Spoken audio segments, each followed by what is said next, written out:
تو فتح محمد نے پوچھا تمہاری دوسری بیوی کو کیا ہوا؟ اسے دق ہو گیا۔ کریم خان غصے سے بولا اور اسے دق اس لیے ہوا کیونکہ میری پہلی بیوی اسے مارتی تھی۔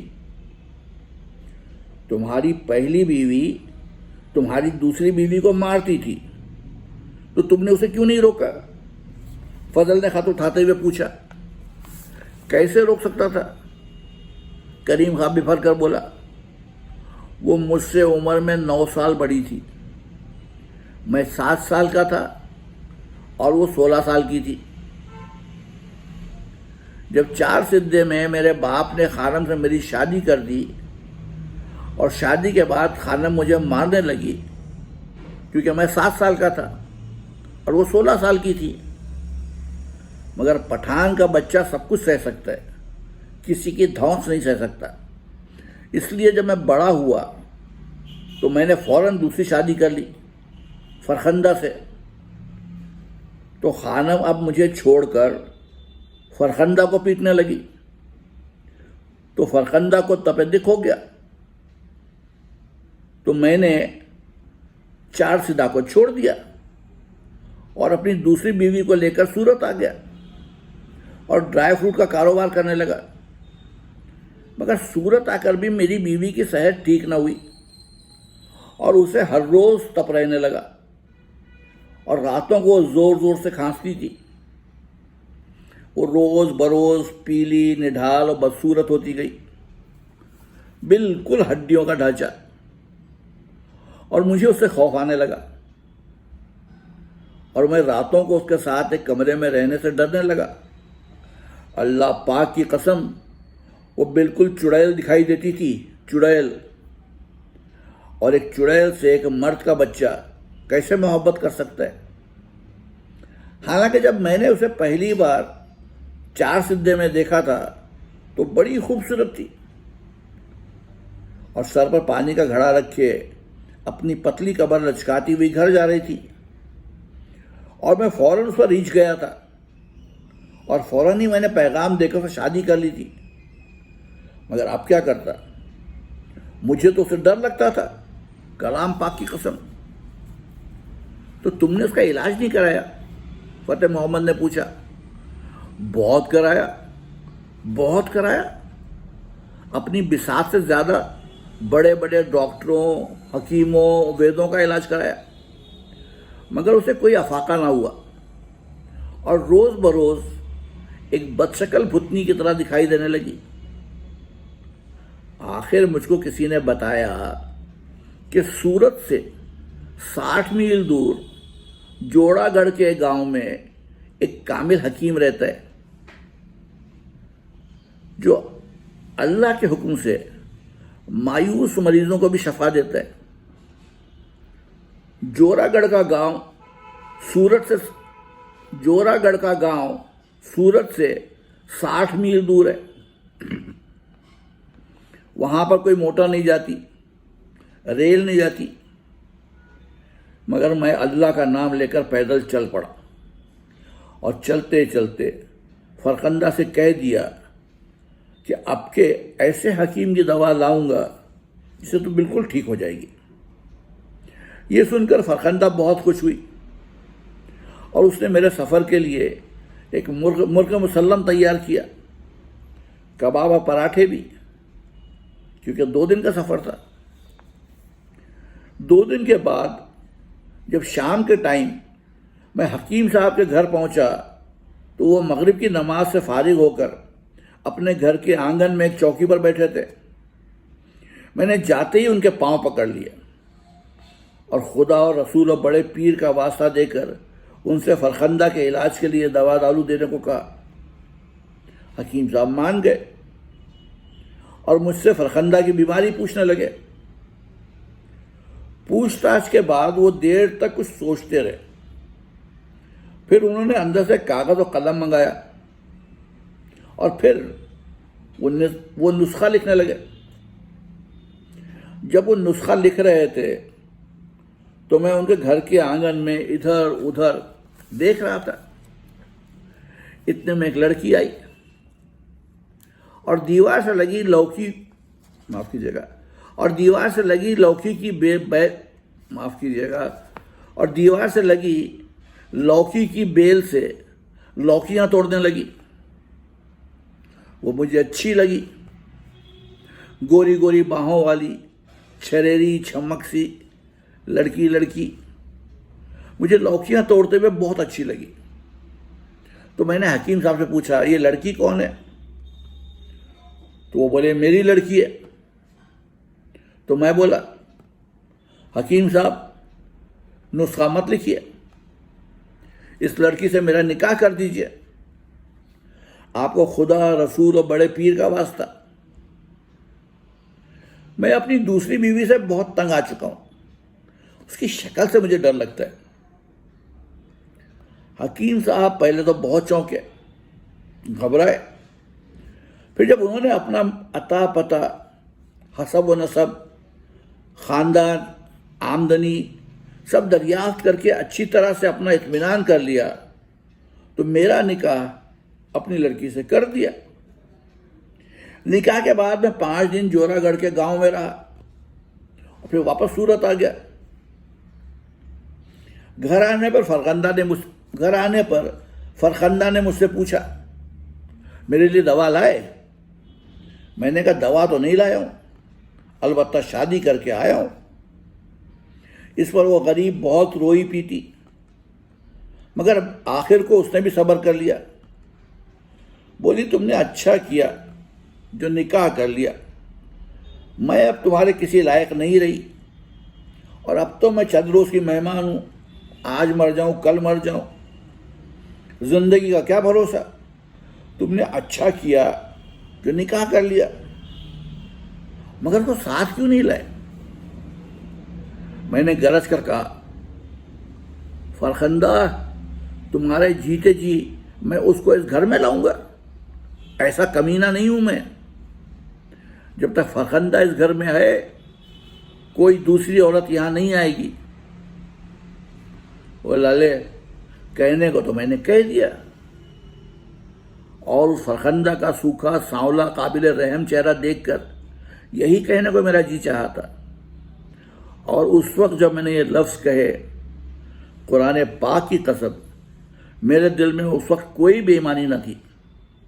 میں تو یہی چاہتا تھا کہ میں مرجان کو، اپنی تیسری بیوی کو، اس وقت تک اپنے گھر میں نہ لاؤں جب تک بیچاری فرخندہ زندہ ہے.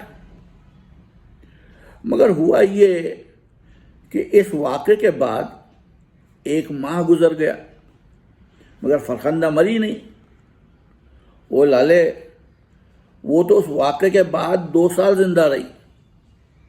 ادھر میں یہ سمجھتا تھا کہ 2-3 مہینے میں یہ ختم ہو جائے گی، اور سب لوگ حکیم مجھ کو ایسے ہی بولتے تھے، اور خود اس نے بھی مجھ سے یہی کہا تھا. دن گزرتے گئے اور وہ نہیں مری تو ادھر حکیم صاحب کے گھر سے خط پر خط آنے لگے، حکیم صاحب کے بھی اور ان کی بیٹی مرجان کے بھی، کہ جورا گڑھ آ کے مجھ کو لے جاؤ. خدا کی قسم میں سخت شرمندہ ہوا. میری سمجھ میں نہیں آتا تھا میں کیا کروں. ادھر فرخندہ کو زبان دے چکا تھا، ادھر مرجان کے تقاضے پر تقاضے چلے آ رہے تھے. ناچار میں نے ہر مہینے مرجان کو 200 روپے بھیجنا شروع کر دیے تاکہ اس کا منہ بند کر سکوں. 200 روپے ہر مہینے بھیجتے تھے. فضل چوکیدار نے حیرت سے پوچھا ہاں لالے 200 کیا 300 400 بھی بھیج سکتا تھا. ڈرائی فروٹ کا کام تو بہت اچھا ہے، اور یہاں بمبئی میں تو سورت سے بھی اچھا ہے. خدا کے فضل و کرم سے کریم خان نے اقرار کیا. پھر کیا ہوا؟ فتح محمد نے پوچھا. پورے 15 مہینے میں مرجان کو 200 روپیہ مہینہ بھیجتا رہا. پھر بیچ میں 2 مہینے نہیں بھیج سکا، مگر مرجان کے منہ کو تو چاٹ لگ چکی تھی. اس نے 1 مہینہ انتظار کیا. دوسرے مہینے جورا گڑھ چھوڑ کر سورت میرے گھر آ دھمکی. اب وہ خود آ گئی تو میں کیا کرتا؟ کیسے اسے گھر پر نہیں رکھتا؟ اور ابھی فرخندہ مری نہیں تھی. قسم پاک پروردگار کی میں بہت شرمندہ ہوا، مگر فرخندہ نے مجھے ڈھارس دی، مجھے بہت سمجھایا بجھایا. بولی مرجان تیری بیوی ہے، اسے اپنے پاس رکھ، میں تم دونوں کے رہنے کے لیے ایک کمرہ ٹھیک کیے دیتی ہوں. میرے ساتھ رہنا اب تیرا کسی طرح مناسب نہیں ہے. چند لمحوں کی مہمان ہوں، آج مر جاؤں گے کل مر جاؤں. اور اس واقعے کے پورے 5 مہینے بعد وہ بیچاری چل بسی. زندہ رہنے کو شاید ابھی اور زندہ رہتی. سارے گھر پر اس نے قبضہ جما لیا تھا. گھر کے خرچ کے علاوہ وہ ہر مہینے 200 روپے مجھ سے الگ لیتی رہی. بولی یہ تو میرا پاکٹ منی ہے، میں کیسے چلا آ رہا ہے، یہ تو میں ہر ماہ لوں گی. اور میں یہ سوچ کر دیتا رہا کہ فرخندہ مرے گی تو میں مرجان کا جیب خرچ بند کر دوں گا. مگر فرخندہ کے مرنے کے بعد بھی مرجان برابر مجھ سے پاکٹ منی وصول کرتی رہی. پاک پروردگار کی قسم بڑی لالچی اور ذلیل عورت ہے. اور اس وقت لوکیاں توڑتے وقت تو مجھے بہت اچھی معلوم ہوئی تھی. اب مجھے کیا معلوم تھا کہ شادی کے بعد ایسی نکلے گی. اپنی بھی کیا قسمت ہے فتح محمد. 3 بار شادی کی مگر تینوں بار شادی کا سکھ نہیں ملا. ورنہ کریم خان کے پاس کیا نہیں ہے؟ گھر ہے، صحت ہے، روزگار ہے، دولت ہے. اس دنیا میں جو جس کو چاہیے وہ سب ہے، مگر خدمت کرنے والی بیوی نہیں ہے. اب تو میں اس کو چھوڑ کے سورت سے بمبئی چلا آیا ہوں، اور خدا کے فضل سے میرا کاروبار یہاں سورت سے بھی اچھا ہے، مگر گھر کا سکھ نہیں ہے تو سب کچھ بے فائدہ ہے لالے. فضل جو اس قصے کے دوران کریم خان کے خط کو سڑک سے اٹھا کر اپنے ہاتھوں میں لے کر اسے اپنی انگلیوں میں نچا رہا تھا، اب آگے بڑھا اور اس خط کو پھر کریم خان کو پیش کرتے ہوئے کہا، یہ لو سنبھالو اپنا خط. کریم خان نے بڑی بے قراری سے خط کو ہوا میں اچھال دیا اور بولا، لعنت بھیجو اس خط پر، لعنت بھیجو اس خط پر یار. پیسہ پیسہ پیسہ، پیسے کے سوا اس عورت کو کچھ نہیں سوچتا. بندہ پیسہ بھی خرچ کرے پھر بھی اسے خوشی نہ ملے تو ایسی عورت کے ساتھ رہنے کو جی نہیں چاہتا. ہٹاؤ. خط ہوا میں اچھل کر ایک لڑکی کی اوڑھنی میں اٹک گیا جو بڑی تیزی سے سڑک پر سے گزر رہی تھی. اس کے ایک ہاتھ میں مٹی کے تیل کی بوتل تھی، دوسرے ہاتھ میں سبزی ترکاری سے بھرا ہوا تھیلا تھا. لڑکی خط کے اٹک جانے سے ٹھٹک گئی. پھر اس نے چونک کر کریم خان اور فضل کی طرف دیکھا اور شرم سے اس کا چہرہ لال ہو گیا. اس نے جلدی سے گردن کو خمیدہ کر کے اور کندھے اچکا کر اوڑھنی سے گرا دیا. پھر وحشی ہرنی کی طرح چوکڑیاں بھرتی ہوئی وہاں سے بھاگ گئی. خط زمین پر پڑا تھا. کریم خان نے بینچ سے اٹھ کر خط کو زمین سے اٹھا لیا، مگر اس نے خط پڑھا نہیں. چند لمحوں تک غائب ہوتی ہوئی لڑکی کی طرف دیکھتا رہا، اور جب وہ نکڑ پر غائب ہو گئی تو وہ مڑ کر فتح محمد سے پوچھنے لگا، لالے یہ کس کی لڑکی ہے؟ میں اس کو ہر روز ادھر سے گزرتے ہوئے دیکھتا ہوں. فضل چوکیدار نے سر جھکا کے آہستہ سے کہا، یہ میری لڑکی ہے. کریم خان نے فوراً اس کے گھٹنوں کو پکڑ کر کہا، کریم خان نے فوراً اس کے گھٹنوں کو پکڑ کر معاف کیجیے گا کریم خان نے فوراً اس کے گھٹنوں کو پکڑ کر کہا، پاک پروردگار کی قسم بس ایسی ہی لڑکی میں اپنے لیے چاہتا تھا. بالکل ایسی، بالکل یہی۔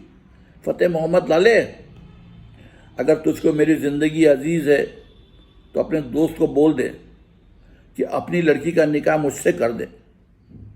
کیا نام ہے اس کا؟ تو یہ تھا افسانہ کریم خان۔ پھر آؤں گا، تب تک کے لیے اجازت، آداب۔